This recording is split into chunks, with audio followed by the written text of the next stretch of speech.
nó bắn hua nó bắn phép à ê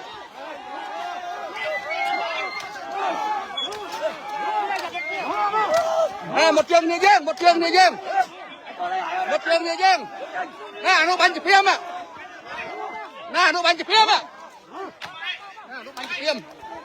nè mà bắn phép à à môi nó bắn phép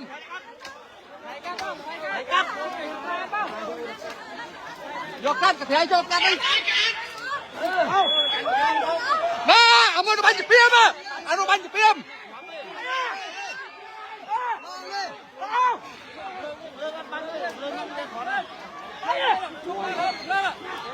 ồ này chỗ để chui lốp à biết bắn khó về biết bắn khó biết bắn này gặp lực xa lên ý con ở đây cầm lại việc bắn nhảy việc thơ cam việc bắn có bắn xe nhảy